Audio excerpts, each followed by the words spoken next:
Bom dia.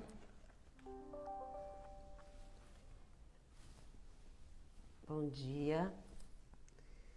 Começando o Advocacy na prática. Bom dia. Oi, Guilherme, Arthur, Marcela. Esperando um pouquinho a Alessandra entrar, mas obrigada pela presença. A gente já vai começar.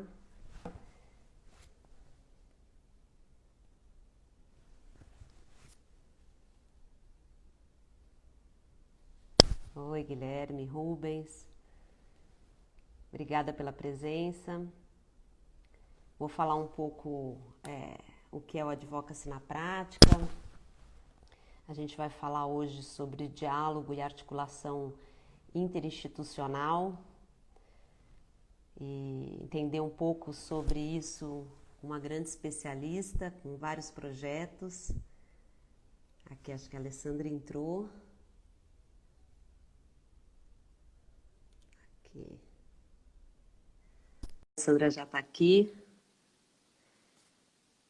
Bom dia, Ricardo. Bom dia, Alessandra. Bom dia, Dani. Tudo bem? Tudo e você? Tudo jóia. Estava falando aqui bom dia para quem já chegou. Obrigada por você aceitar o convite. Estava ansiosa para essa conversa com você. Eu que agradeço. É sempre muito gostoso a gente falar das nossas causas, dos nossos sonhos e especialmente dos caminhos que a gente vislumbra para concretizá-los, né? E eu Eu acho que os caminhos sempre, numa democracia, né, a gente vai tendo que arrumar estratégias mais profundas de atuação, né? E essa é uma das razões de eu estar feliz com essa conversa, porque eu acho que você vai trazer muita luz para essa atuação, né, que no fundo influencia políticas públicas e de um jeito que é necessário, né, diálogo e muita articulação.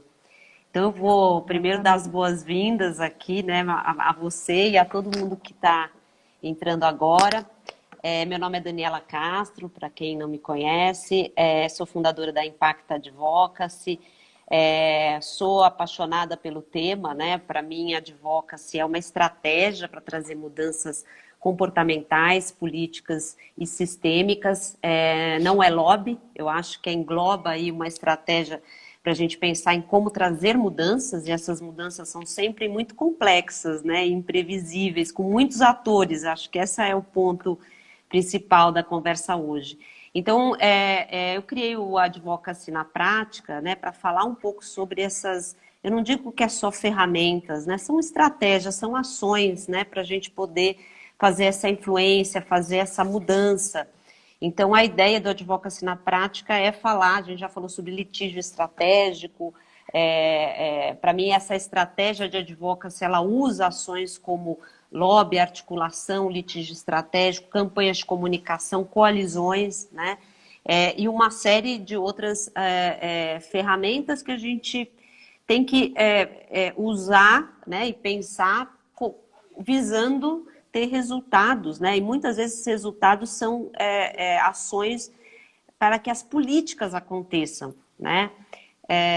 Bom, e a Alessandra, ela vai se apresentar, né? A Alessandra Gotti é advogada, é presidente e fundadora do Instituto Articule, sócia efetiva do Todos pela Educação, né? Tem aí uma trajetória ligada à educação muito forte, que ela vai contar um pouco hoje, consultora da Unesco, acho que tem aí uma série vou ficar o dia inteiro falando sobre no que você já trabalhou, né, Ale? Então, a ideia é a gente falar sobre diálogos e articulação interinstitucional. Acho que está todo mundo querendo saber o que é, né, e como faz. Eu tenho recebido muita pergunta sobre exatamente o tema de implementação de política, né? Quando a gente fala de advocacy, a gente olha muito a questão da aprovação de PLs, né? Atuar no legislativo. E o problema do Brasil há muito tempo é como que a política pública traz resultados concretos para a população, né? Então, as barreiras, elas são mais complexas, né, do que simplesmente aprovar uma lei ou fazer uma campanha de sensibilização. E lógico que numa ação de advocacy você pode fazer tudo isso junto. Mas eu acho que está na hora da gente discutir sobre implementação. A lei, eu acho que essa é a grande contribuição, né, que você deu para a sociedade desde o seu trabalho, né? Então, eu queria que você contasse um pouco o conceito, né? E como você criou o Instituto Articule, que hoje se dedica a isso. Então, essa eu acho que é o início da nossa conversa, né? O que é e como é que você criou o Instituto Articule, o que ele faz? Obrigada, Dani. Eu queria também cumprimentar a todos e a todas que estão nos acompanhando. Como a Dani já comentou, eu sou Alessandra Gotti, presidente executiva do Instituto Articule, e eu acho que o ponto de partida é a gente falar da onde surgiu o sonho do Articule, né? O sonho do Articule, ele nasceu muito do meu senso de urgência para reduzir a desigualdade social do nosso país, que é o segundo país mais desigual do mundo, né? A gente só perde em desigualdade social para o Catar. E também pela minha verdadeira obsessão em encontrar ferramentas no direito para que a gente pudesse induzir mais avanços sociais nas políticas públicas, né, nesse processo de implementação e resultado das políticas públicas, e, sobretudo, encontrar meios para diagnosticar situações de retrocesso social, porque em um país em que a gente já tem uma desigualdade tão grande, a gente não pode admitir retrocesso social. E é muito interessante, eu estava refletindo, né, para esse momento da nossa live, como as nossas causas, elas tomam forma, né? O Articule, ele tomou forma muito por uma história familiar minha, uma história que me marcou muito, porque ela foi resultado de uma ausência de igualdade de oportunidades, que é a grande causa, né, o grande reflexo de uma desigualdade social. A minha mãe, ela tinha um sonho de juventude de se tornar médica, e ela não pôde cursar o curso de medicina porque ela não conseguiu sequer pagar a inscrição para o curso de medicina. E aí ela fez economia.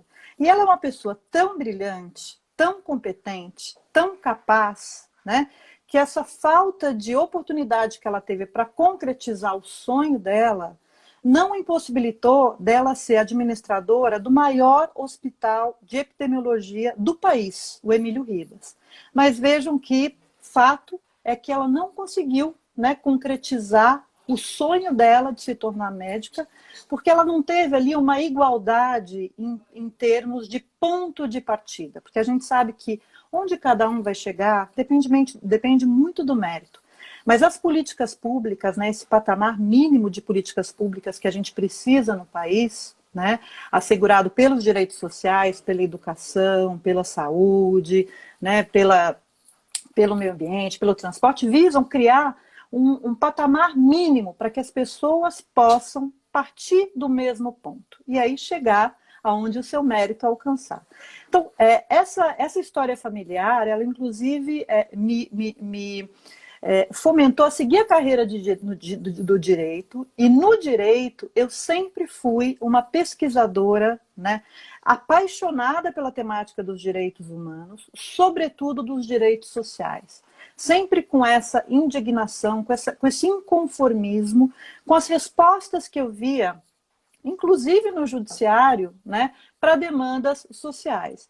Então, toda a minha trajetória se pautou em buscar mais resultados para as políticas públicas, e esse ponto que você disse no início é muito importante. No Brasil, a gente ainda não tem uma trajetória, sobretudo no direito, que é um campo que nós duas militamos, né, e da onde nós viemos, né, porque você também fez direito, com a dimensão dos resultados, né, de aferir resultados. E quando a gente fala de educação, de saúde, de moradia, a gente precisa aferir o resultado. A gente precisa saber diagnosticar onde nós estamos, para onde nós queremos chegar, e estruturar um caminho com metas a serem acompanhadas ao longo do tempo, por meio de indicadores ao longo do tempo. né? Uhum. Então, esse sempre foi um viés muito importante que eu me preocupei. E aí, além da nossa Constituição, é sempre lembrar, né, da nossa Constituição, que às vezes é esquecida, o Brasil se comprometeu com vários tratados internacionais que demandam que o Estado, ao implementar as políticas públicas, ele sempre tem esse norte de avançar, né, de sempre conseguir avançar mais, e impede que o Estado se mantenha inerte, que é o que a gente vê muitas vezes, infelizmente, e proíbe que o Estado retroceda nos avanços alcançados. Uhum. Então, isso sempre foi algo que marcou muito a minha trajetória e que inspirou o Articule. E só um parênteses, né, Ale? Eu acho que a gente está falando, quando a gente fala de direitos humanos, nós temos os direitos civis, políticos, né, os direitos sociais, econômicos, e a gente tem uma... Eu também dei aula há muito tempo sobre direitos humanos e eu sempre também tratei muito de direitos econômicos e sociais, né? Então, quando a gente fala disso, mais do que marco legal, né, que a gente tem já estabelecido, né, esses direitos sociais na nossa Constituição, a questão é como que esses direitos saem na prática, né? Eu acho que tem um desafio dos direitos humanos que é a parte social e econômica, né? E aí sim, é o que você falou, precisam ter políticas públicas, né? Com metas, com resultados. Eu falo muito que em direito, em algumas áreas, como a questão fiscal ou econômica, a gente tem meta de superávit primário, meta de inflação, né? Nós temos indicadores muito bem construídos. Agora, na área social, vou melhorar a educação. Não, você tem que ter meta. Né? Um prefeito sai, um prefeito entra, o que ele vai aumentar o IDEB, o que ele vai diminuir enquanto a evasão escolar? Né? Metas mais finalísticas na área social. E aí eu estou falando de educação, mas a gente pode levar isso para a saúde, tempo de fila, de espera, a gente pode falar em segurança pública, né? Então eu acho que me identifiquei, eu acho que realmente também fui muito para esse campo de direitos sociais. E a gente que é da letra da lei, né? Eu acho que fazer também colocar este pé em política pública, que demanda orçamento, demanda entender o executivo, né? Demanda, eu acho que é uma necessidade do país, né? Esse trabalho. E esse ponto que você trouxe, né, dos vários direitos, né, humanos, desde os direitos civis aos direitos econômicos, sociais e culturais, é importante a gente verificar o quanto um sem o outro se reduz, na verdade, a nada. Porque do que adianta a gente ter liberdade de expressão, que é um direito civil clássico, se a gente não tem o direito à educação para que a gente possa ter o espírito crítico e manifestar a nossa opinião, né? Do que adianta a gente ter o direito à vida, que também é um direito clássico, se a gente não tem acesso à saúde quando a gente precisa, né? Acesso aos hospitais, né, a medicamentos. Então, isso é algo muito importante e é justamente em virtude dessa arquitetura normativa que nós temos, formada pela Constituição e pelos tratados internacionais, que eu particularmente defendo, por exemplo, que a gente não precisaria, embora ela venha, obviamente, a sistematizar tudo e facilitar a aplicação de uma lei de responsabilidade educacional, porque nós já temos instrumentos jurídicos para provocar uma responsabilização quando há, por exemplo, um retrocesso. Né? Um retrocesso que não tenha uma justificativa plausível, porque a gente sabe, por exemplo, usando esse exemplo que você deu do IDEB, que pode haver uma queda no IDEB, né, em termos aí de qualidade, se você amplia muito, por exemplo, o acesso. Então, aquela queda pontual do IDEB, ela pode ter uma justificativa pautada na ampliação em massa do acesso à educação. Né? O que não se admite é que existam retrocessos injustificáveis. Aí sim é necessário a gente entrar por esse outro campo. E aí só queria agregar, antes de chegar no Articule, né, que é o que todo mundo gostaria de saber, como é que o Articule trabalha, né, por que esse foco no diálogo, na articulação, que uma outra preocupação que eu sempre tive, né, no direito foi a de buscar técnicas mais resolutivas para as demandas que chegam ao judiciário. E aí eu tive a grande oportunidade de colaborar para um caso que foi conhecido como o caso das creches, né, da cidade de São Paulo, que eu atuo já há 8 anos, em que nós tínhamos um déficit de vagas da ordem de mais de 150 mil vagas, ou seja, as crianças paulistanas não conseguiam ter acesso a uma vaga na pré-escola, nem na creche, né, sobretudo na creche. E não havia um plano de expansão, né? Ou seja, dentro ali da primeira etapa das políticas públicas, né? Do ciclo das políticas públicas, que é o de planejamento, né? E implementação, não existia, a partir desse dado, desse diagnóstico da demanda existente, um plano de expansão que permitia a concretização do acesso, né? Dessas crianças. E a resposta do judiciário, ela não analisava essa conjuntura, né, a macropolítica da educação infantil, e o resultado que se tinha era centenas e centenas de ações judiciais propostas pelo Ministério Público e pela Defensoria, e decisões, né, dadas pelo Judiciário para garantir uma vaga na creche para as crianças, que acabavam acarretando um efeito que gerava uma maior desigualdade social. Por quê? Porque se havia 1.000 crianças esperando por uma vaga na creche, aquela que conseguia ter acesso à justiça, ela passava na frente das 999. Então você criava uma fila daqueles que tinham acesso à justiça e daqueles que, por seu grau de vulnerabilidade, que não sabiam nem como acionar o Ministério Público e a Defensoria, não conseguiam pleitear esse direito. Isso me gerava muito desconforto, né? Um senso de injustiça. E quando eu fui convidada a participar, junto com outros colegas, Dr. Rubens Naves, Salomão Ximenes, eu logo propus duas estratégias. Primeiro, uma articulação, né? Unir esforços com o sistema de justiça. Então, vamos pensar juntos, Ministério Público, Defensoria, que são os principais litigantes, a sociedade civil, aí a ação educativa fazia parte desse think tank, o grupo de educação da Rede Nossa São Paulo, especialistas como eu, e essa articulação, que ficou conhecida como grupo de GTA, Grupo de Trabalho Interinstitucional da Educação Infantil, pensava estratégias para a educação infantil. E o governo já fazia parte, nesse primeiro momento, o executivo?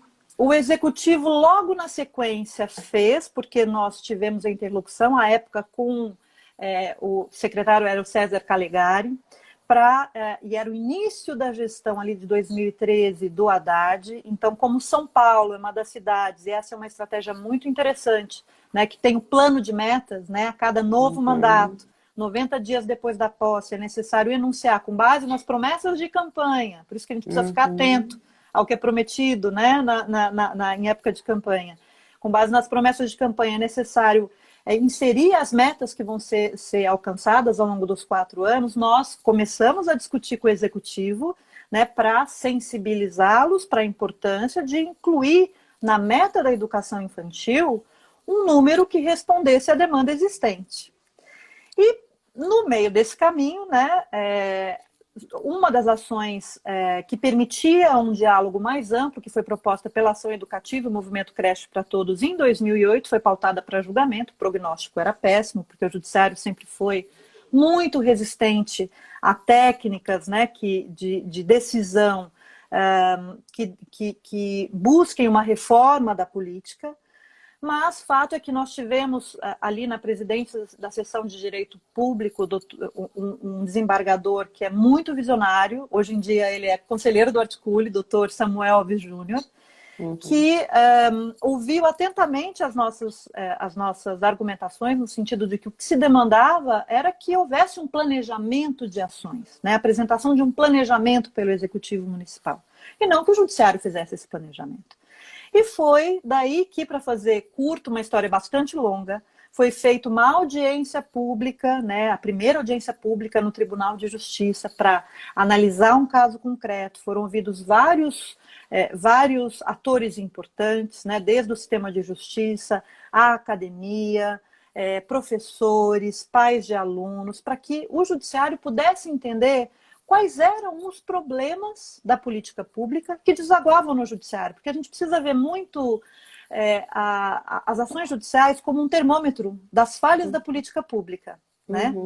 E daí se seguiu um ciclo longo de diálogo com o Executivo Municipal, mas não se chegou a um acordo, e a decisão adotada foi uma decisão com uma modelagem nova, né, que é uma modelagem, inclusive, que o Articule busca impulsionar, que permite uma maior interlocução entre o executivo e o judiciário, na medida em que o judiciário ele traz quais são as balizas legais que devem ser pautadas, mas o executivo constrói, né, o planejamento, né, as ações que vão ser executadas, e existe uma governança, né, que acompanha a execução do julgado. Essa governança é formada por esse grupo inicial, essa articulação inicial, composta pelo Ministério Público, Defensoria, e depois ela foi incorporada a ela movimentos sociais, né, o Fórum Municipal Paulista de Educação Infantil, o Fórum Paulista de Educação Infantil, o Fórum Municipal de Educação Infantil e o Tribunal de Contas do município, né?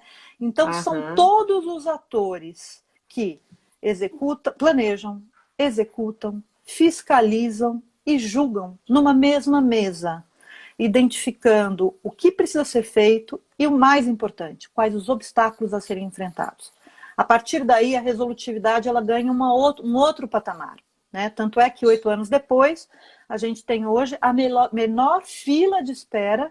Em dezembro de 2019, ela não alcançou sequer 2 dígitos, era menos de 9 mil crianças, uma redução de mais de 60% da judicialização da Defensoria Pública, mas é claro que, né, houve avanços, mas ainda existe muito caminho a percorrer, sobretudo para garantir a qualidade em todas as creches, né? Mas o Articule, então, ele surge desse pano de fundo, né, dessas ideias todas, e que aí ele converge para a proposta do Articule. E aí você viu participando dessa iniciativa que você resolveu criar o Articule. Então, assim, essa foi realmente, ter participado disso te fez ter a ideia de trabalhar neste formato em outras causas? Sim, quem deu o pontapé final, né, foi a Célula de Soluções Estratégicas do Conselho Regional de Administração, né, um grupo de trabalho para o qual eu fui convidada a coordenar por um conselheiro do Conselho Regional de Administração, Rogério Góes, que foi decisivo na criação do Articule. E foi nesse grupo de trabalho, que era formado por pessoas das mais diversas bagagens, da estatística ao direito, à administração, e que atuavam em várias instituições, Judiciário, Ministério Público, Defensoria, Cortes de Contas, academias, e que buscavam soluções fora da caixa para problemas relacionados a políticas públicas que chegavam com recorrência ao judiciário, é que surgiu a ideia de criar uma plataforma para que a gente conseguisse, com maior escala, desenvolver as propostas de atuação daquele grupo. Foi daí que surgiu, né, em 2017, foi aqui que nós criamos em 2017, vai fazer 3 anos agora, dia 7 de dezembro, o Articule, né, com essa proposta de promover mais avanços sociais, especialmente para quem mais precisa, de uma forma muito peculiar, né, fomentando o diálogo e articulação entre as instituições públicas e privadas, né? A gente percebeu que existia uma lacuna que precisava ser suprida de articulação no país, né? As instituições elas não têm essa tradição de dialogarem entre si.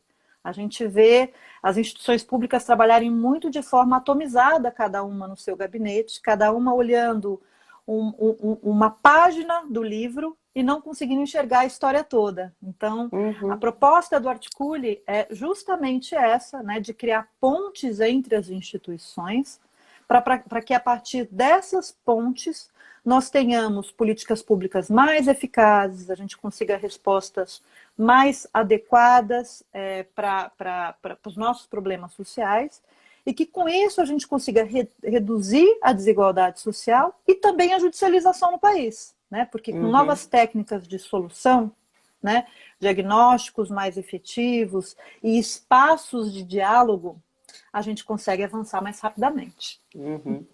Só aqui para quem está chegando agora, falar oi aqui para o Fábio, para o Rafael, para o Rogério, para a Silvia.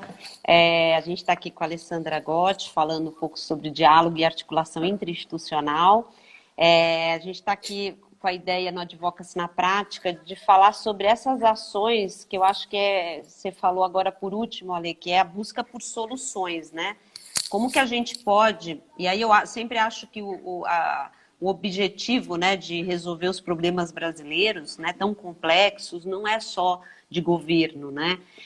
E a ideia da sociedade civil, e você agora à frente de uma instituição não governamental, né, mas também tendo trabalhado com esses vários atores, é uma responsabilidade de todos, né? Então a ideia hoje da gente falar sobre essas ações, essas ferramentas inovadoras de advocacy, né, de uma estratégia para trazer e influenciar essas mudanças que não são fáceis, e a gente no começo começou aqui a falar para quem está chegando agora sobre os desafios dos direitos sociais e econômicos no país, né?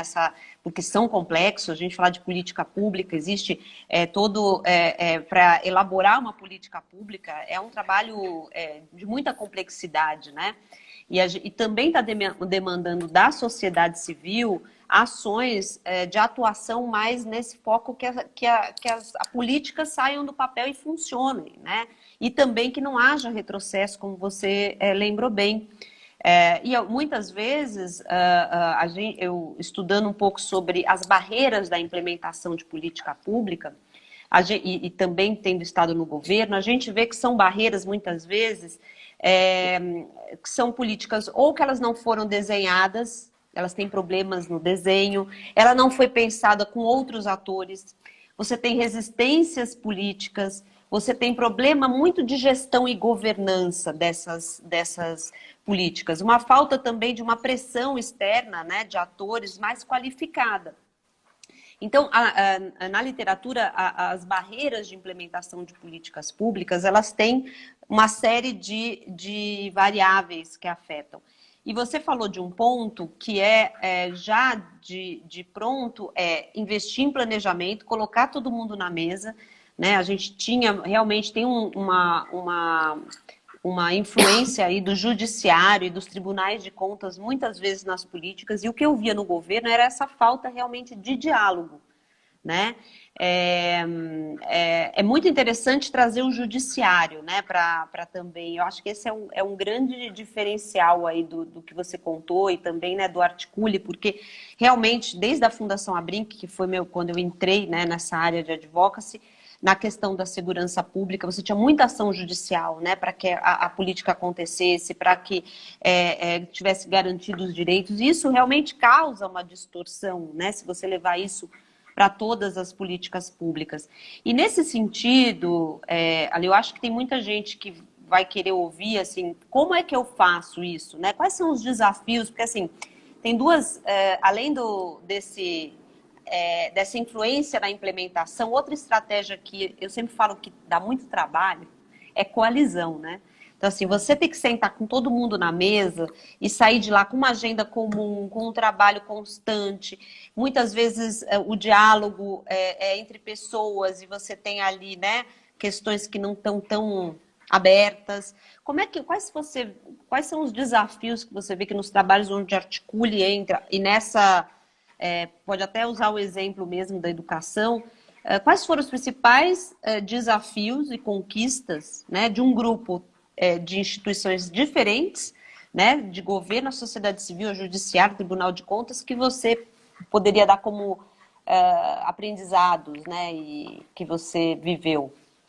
Olha, eu diria que os desafios são de duas ordens, né? Primeiro, encontrar na caixinha de ferramentas, né, das decisões do judiciário, ferramentas que são mais próprias dos litígios, ou seja, das ações judiciais que dizem respeito a políticas públicas, e esse foi um desafio, uma verdadeira gestação, né, da minha tese de doutorado, encontrar respostas para isso.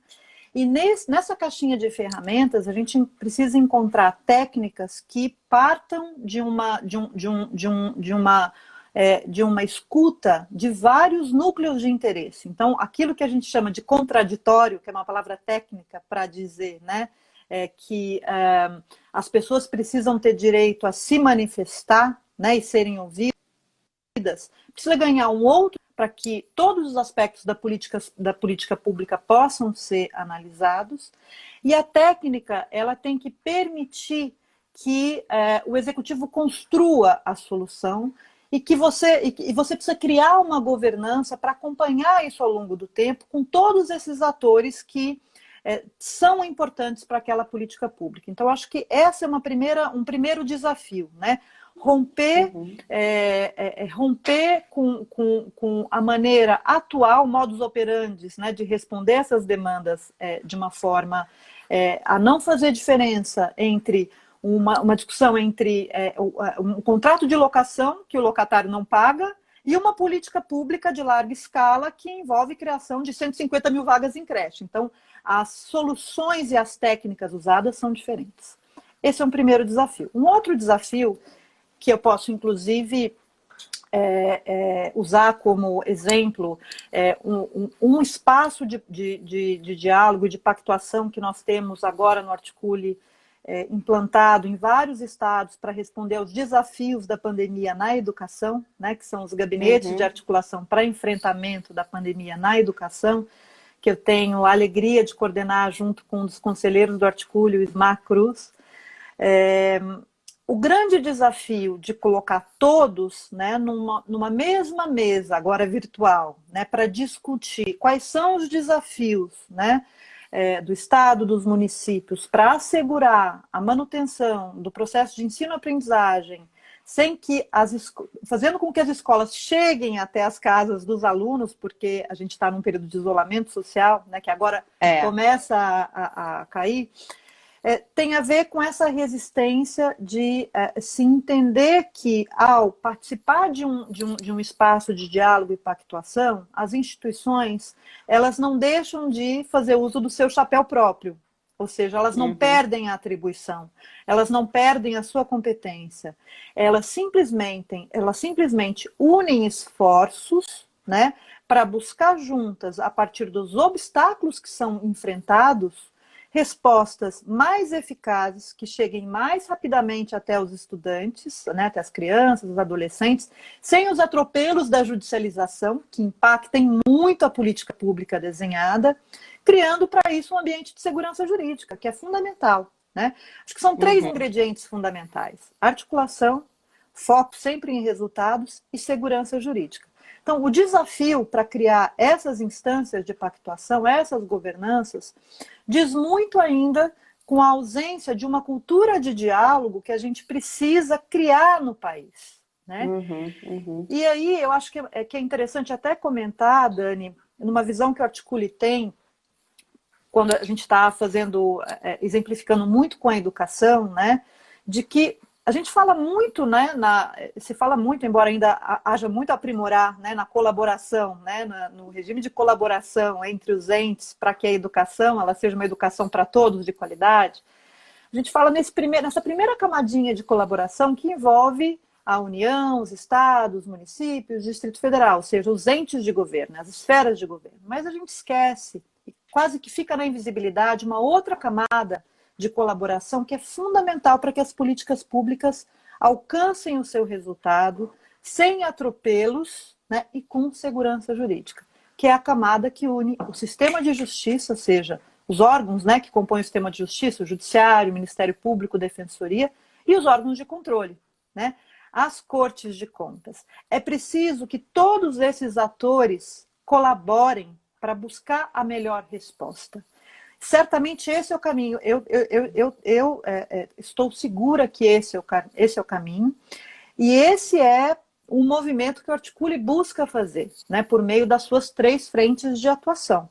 É fomentar que haja, de fato, esse maior diálogo, essa maior articulação entre as instituições para chegar a resultados mais eficazes, mais precisos e ganhar não só em precisão nas ações, mas em alcance também.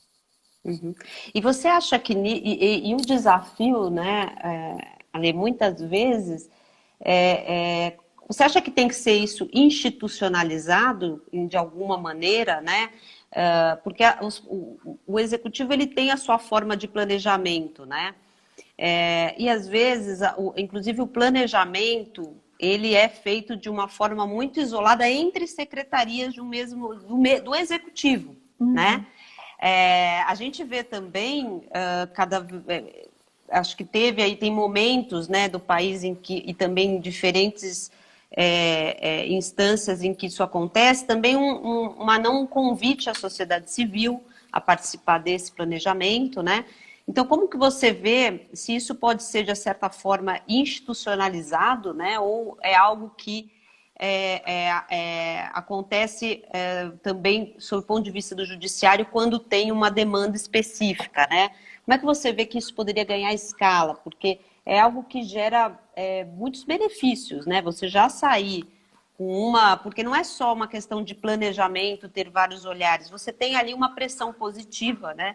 Incentivo entre os atores, é uma colaboração entre poderes, né? O que também é algo que a gente às vezes não vê no país. Você acha que tem que ser institucionalizado ou são grupos que depois se desfazem e são grupos mais informais, por exemplo? Olha, eu creio que a institucionalização é sempre um caminho interessante para assegurar a perenidade, né? Para assegurar que haja continuidade, né?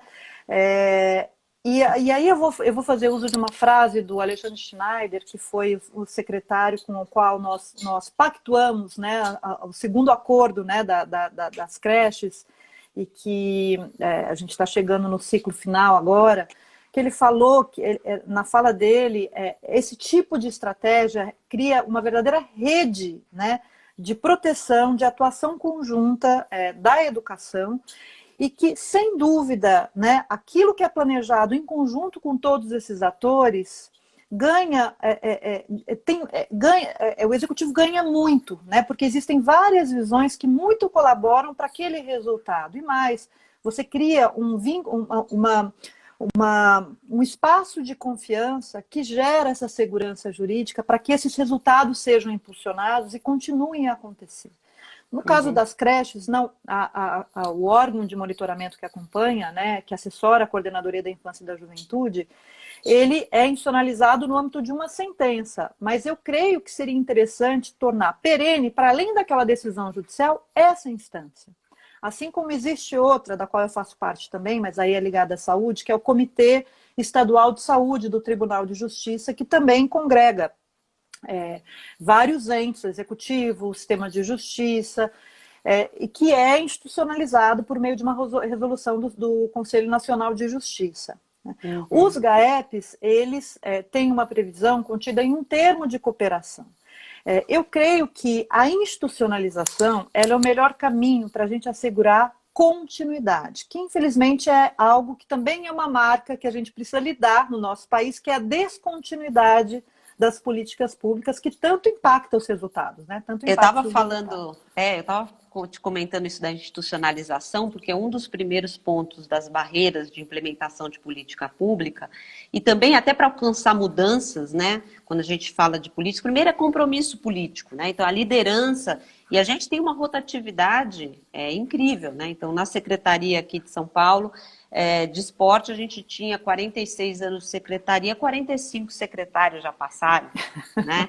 E muitas vezes eles entram como a gente não tem um planejamento, né, de mais longo prazo, muitas vezes se entra e se muda completamente as prioridades, né? Então, eu acho que tem aí uma questão de continuidade, né, uma necessidade da continuidade de política pública, também devido a uma mudança muito rápida da liderança, né, do executivo. Então, essa é a minha pergunta, né, para você. Quais seriam as soluções? Eu sempre tento ver qual é a causa raiz, né, de alguns problemas, né? Então, esses avanços, muitas vezes, eles retrocedem, que é o que você fala, porque a causa raiz ali é que muda quem manda, né, quem tem a caneta na mão. Então, era isso que eu queria entender, né? Como é a sua visão de perenizar um pouco mais essas conquistas, né? A gente sabe que, lógico, até conselhos eles podem ser revogados, né? A gente viu isso acontecer. Mas como que você vê que pode ter uma continuidade por meio de uma institucionalização? Então, você vê essa institucionalização, por exemplo, nesses grupos ligados ao próprio judiciário. O judiciário, ou mesmo os GAEPs, que estão institucionalizados no âmbito dos tribunais de contas, né? Nós atuamos pelo Articule em três instâncias que discutem os reflexos da pandemia na educação.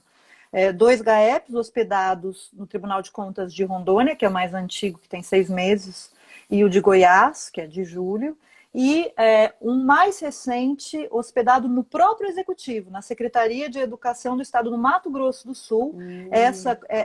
Esse GAEP, ele se chama Comissão Estadual Provisória de Volta às Aulas e foi criado por um decreto do governador do Mato Grosso do Sul.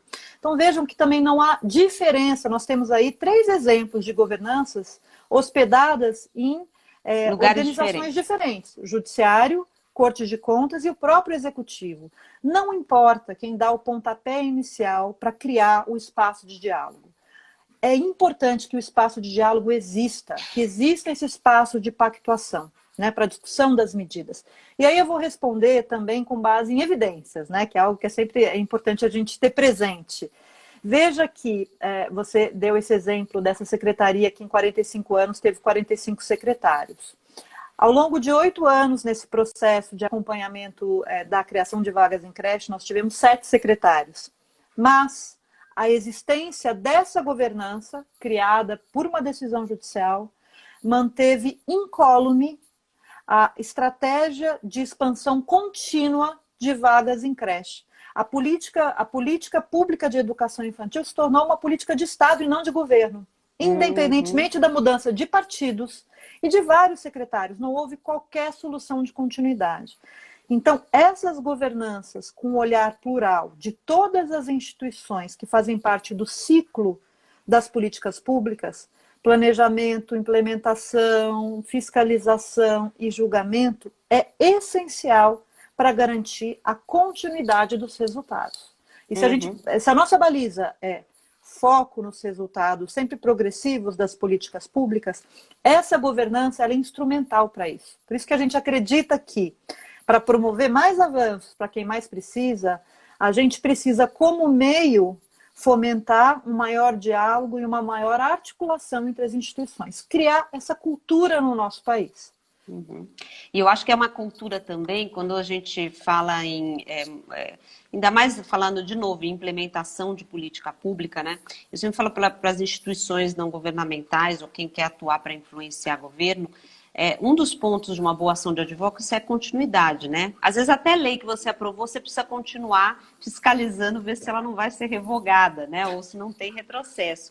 Agora, em implementação, tem que ser uma participação constante, porque eu imagino que também tem todo um trabalho de convencer o secretário novo que está chegando, né? Se você tem essa instância já com outros atores, ele fica muito mais propenso a falar, bom, isso aqui já está andando, né? Então, você ter um grupo.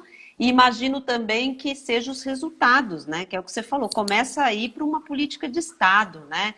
Então, quem que vai querer mexer, né, nessa... voltar, né, para trás?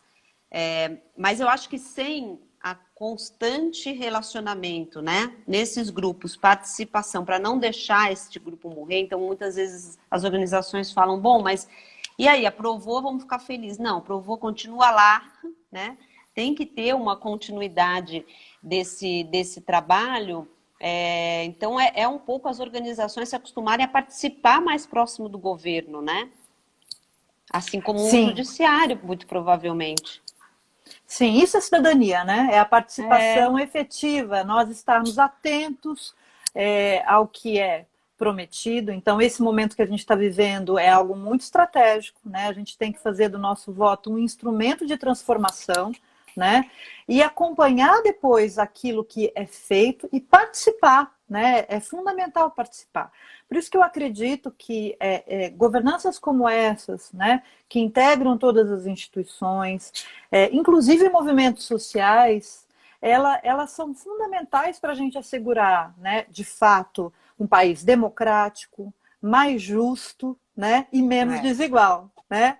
Que é o que nos une, né? Nos nossos propósitos, inclusive, articula e impacta advocacy. Então, esse é o caminho na nossa visão, sabe? Na visão do Articule. Promover esse diálogo e articulação é garantir a perenidade dos resultados, em última análise.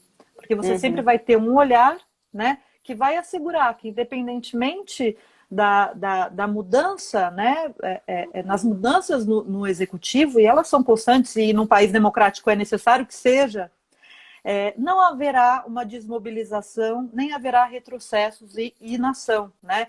Então, é como se você mantivesse a engrenagem ativa com todos os atores, cada um no seu papel, com o seu chapéu, mas em um espaço comum de diálogo, reflexão e busca de soluções. Né? Uhum. Então, a caneta do administrador, ela acaba não ficando tão isolada assim, né? Porque todos ali estão presentes no enfrentamento dos desafios, né? na discussão das propostas e mais. O executivo ele se socorre em instâncias como essa do que cada uma das instituições tem de melhor. Então, a gente tem visto nos GAEPs em Rondônia, em Goiás, e mesmo nessa instância hospedada no Executivo, no Mato Grosso do Sul, o quanto a colaboração de cada instituição, dentro daquilo que elas têm de especificidade de melhor, colabora para os resultados da política pública. Né? E em Goiás e em Rondônia, os tribunais de contas fizeram estudos para chegar a um diagnóstico bastante preciso daquilo que precisava avançar, para que houvesse mais equidade nas atividades não presenciais, o preparo das redes, com todas as cautelas que a gente sabe que são necessárias para um retorno seguro às aulas. Então, esse estudo, ele baliza ações muito mais concretas e resolutivas. Né? No Mato Grosso do Sul, por exemplo, estratégias pensadas em conjunto com a Defensoria e o Ministério Público para busca, e a Secretaria de Educação, em regime de colaboração com os municípios também para a busca ativa dos alunos, porque a gente já antevê o risco de uma evasão escolar, né, nesse contexto da pandemia, de cerca de quase 30%. Então, é necessário haver essa união de esforços entre as instituições para que a gente ganhe em alcance nas ações. Né? Eu vou só que tem uma pergunta da Ana, mas queria agradecer quem entrou, o Érico. A gente tem a Ana Pedreira falando uma pergunta, né? Sim, é fundamental a participação, mas pouco a população conhece os meios para isso. A cidadania, para muitos, se restringe ao voto. Eu tenho feito muito essa conversa, né, sobre vários atores. Está aqui o Érico também, que trabalha, né, fotógrafo, trabalha em causas. Eu falo para ele que ele, né, ajuda que essas causas elas sejam conhecidas e muitos atores começam a se articular a partir disso. A gente está falando um pouco hoje aqui justamente desse passo, né, que a sociedade civil tem que dar rumo a participar mais do governo. Então, assim, se restringe ao voto para muita gente, mas tem uma frase, tem alguns textos de sociólogos que falam que é preciso somente 10, 15% da população engajada, ou apoiando, né, ou realmente doando, ou realmente atuando em organizações, em causas, para a gente trazer mudanças. Né? Então, assim, as organizações não governamentais, movimentos, coletivos, eles servem para isso. É uma forma da gente poder ter algumas pessoas da sociedade civil que estão interagindo com o governo. Né? Não se faz, uma sociedade não evolui se a gente não tem essa cidadania ativa, né? Como você falou.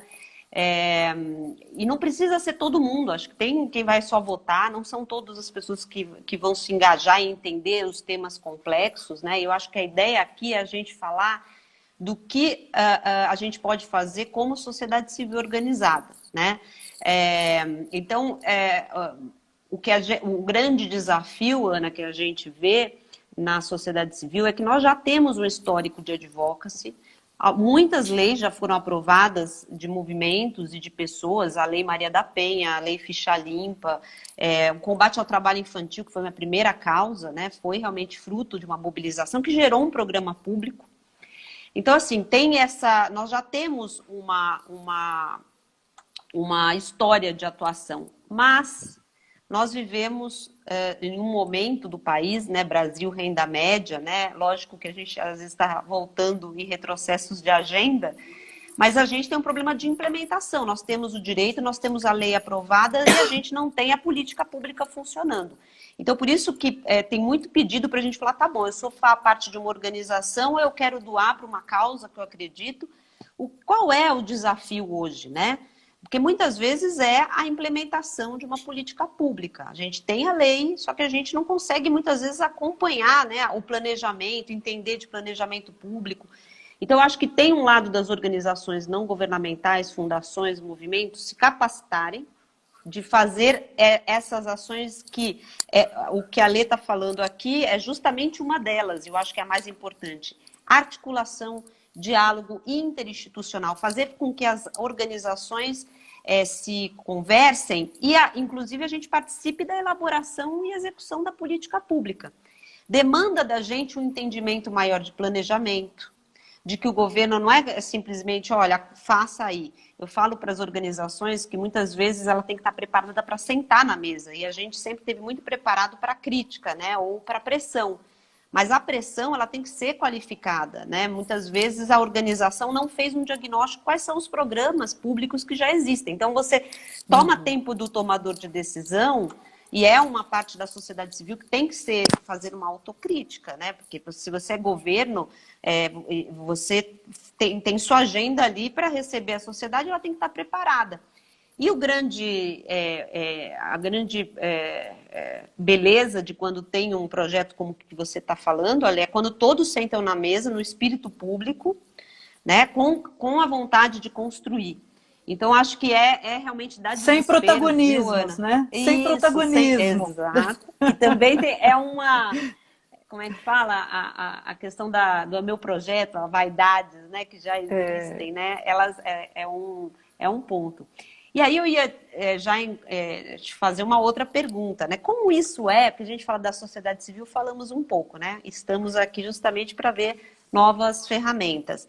Do executivo a gente falou. E como é no judiciário, né? Para sentar na mesa com o executivo, você falou, né, que teve a iniciativa de um desembargador e a gente tem iniciativas. Você acha que precisa, não sei se você faz isso também, né? Palestras, sensibilização do judiciário para essas questões mais colaborativas com o executivo? Você vê resistência, você vê... Porque hoje a gente está vendo o papel do judiciário crescente, né? Sim, mas esse é o caminho, né? Voltando à sua fala do protagonismo, nas várias escalas, né? Seja individual, do cidadão, das organizações e do judiciário, a gente precisa da dimensão conscientização e capacitação. O judiciário também se ressente, foi feita uma pesquisa conduzida pelo Conselho Nacional de Justiça em 2017 sobre as ações coletivas, ou seja, no fim das contas como o judiciário responde a demandas envolvendo políticas públicas, né? E o judiciário, ele entende, o próprio magistrados que foram pesquisados de 14 tribunais diferentes, eles se ressentem de técnicas para decisão dessas espécies de conflitos na sua formação. Então, a capacitação, ela é a chave, o fator-chave para a gente mudar esse movimento, criar e fornecer. Essa é uma das frentes de atuação do Articule, né? Além da criação dos espaços de diálogo e pactuação, que a gente conversou bastante, inclusive exemplificando com o comitê das creches, comitê de saúde e os GAEPs, existe também uma outra frente focada nos processos decisórios. E aí a gente tem um grupo com juízes federais, estaduais, para levantar casos, né, técnicas decisórias que foram adotadas e que têm um formato diferente e que garantem, né, a continuidade dos resultados ao longo do tempo. E só para fechar, é importante também uma outra frente que a gente atua e que também existe pouca visibilidade, que é organizar os dados do próprio sistema de justiça, ou seja, os dados das ações judiciais que são propostas, torná-los precisos o suficiente para que o gestor, ao assumir o seu papel, ele saiba quais são os problemas que chegam ao judiciário, porque isso demonstra quais são os probleminhas da política pública que podem ser corrigidos também. Então, eu acho que nessa dinâmica de soluções, a gente precisa muito da transparência das informações, de técnicas mais modernas, né, de uma nova engenharia para resolver esse tipo de conflito, e de espaços de diálogo para garantir a perenidade das soluções. Eu acho que com essas três interfaces a gente consegue garantir aí, ou pelo menos encaminhar soluções que sejam mais duradouras, que sejam mais perenes e que tragam aí resultado na ponta para quem, né, essas governanças trabalham, né? Ou para as crianças, jovens, adolescentes, ou para os pacientes na saúde, né? Ou para Pode todos ser nós qualquer no meio tema, ambiente, né? para qualquer tema, É, é, exatamente. é. É sempre a mesma metodologia. Uhum, uhum. A gente está vendo a questão da Amazônia aí, né? A gente tem vários atores que poderiam se beneficiar, um problema tão complexo, né? Envolve estados, envolve municípios, né? E você teria aí um ganho muito grande. A gente está vendo a crescente judicialização, né? Desses temas de políticas públicas, né? Então, realmente, eu acho que qualquer tema pode se beneficiar disso, né, Ale? Sem dúvida. E para essa judicialização da política pública, a gente precisa de um judiciário que responda em um outro formato. Né? Uhum, Essa uhum. é uma das mudanças que a gente precisa provocar no nosso país, para além de fomentar uma maior cultura de diálogo, de articulação, que é o valor do século XXI. Né? Não é Uhum, à toa que na Agenda 2030 da ONU, né, o Objetivo de Desenvolvimento Sustentável final é o das parcerias multissetoriais, né, a ODS 17. uhum. Então, eu acredito que a colaboração é o caminho e é o princípio-chave para a gente avançar em termos de desenvolvimento econômico, social no nosso país. A gente precisa unir forças para alcançar melhores resultados. É. Gente, a gente está indo aqui para o final, porque não dá tempo, né? Realmente ficou pouco. Eu ia até falar conversando com um colega antes da live, nesses dias, falando sobre isso. A gente fala assim, nossa, ela vai falar de articulação, diálogo interinstitucional num ambiente tão polarizado e com falta de diálogo que a gente vê, né? E a gente fala assim, muitas vezes a gente vê essas discussões, né, que estão acontecendo no barulho, né, de redes sociais, que vai tudo contra evidências, né, tudo contra justamente esses princípios democráticos, essa meta que você colocou das ODSs, né? Então é muito bom ver que, e aí quem está no dia a dia, eu também encontro muitas experiências, né, de pessoas que estão no poder público, no judiciário, que conversam, né? Então faz a gente ter esperança, né, Ale, de que realmente isso dá para acontecer. Eu acho que o trabalho que você faz é fundamental, porque eu acho que hoje a gente precisa, né, de apoio de projetos que entrem nessa seara, que não é fácil você fazer essa articulação, né? Dá trabalho, mas eu acho que a sociedade civil, nos mais diferentes temas, ela precisa entrar para essas estratégias de muito mais de implementação, de sentar, de fazer acontecer, de ajudar na execução. Né? Então, eu fico muito feliz de você ter aceitado a conversa. A gente vai deixar disponível a gente vai transformar também no YouTube. A ideia sempre passo para a minha rede, né? Para quem quiser também compartilhar um conteúdo, né? Quem quiser saber mais também pode entrar no site do Instituto Articule para entender, né? Falar com a Lê. Ale, te agradeço demais. Eu vou terminar, porque senão a gente cai, eles cortam. E te agradecer muito e espero poder trabalhar com você em projetos e continuar acompanhando aí seu trabalho do Instituto. Eu que agradeço, foi um bate-papo muito gostoso, é sempre muito bom sonhar junto, né? É, E eu acho que esse é o grande, o mais legal de tudo. Eu que agradeço, é. foi muito gostoso, espero que a gente volte a bater papos. Vamos. E agradecer a todos aqui, o Matheus, a Ana, a Silvia, a Érico, todos que entraram, Guilherme. Obrigada pela audiência. E a gente vai deixar disponível aqui no meu perfil, mas também no YouTube, que aí é mais fácil para compartilhar. Obrigada a todos, curtam aí o vídeo. Obrigada, Lê, e até a Obrigada, próxima. querida.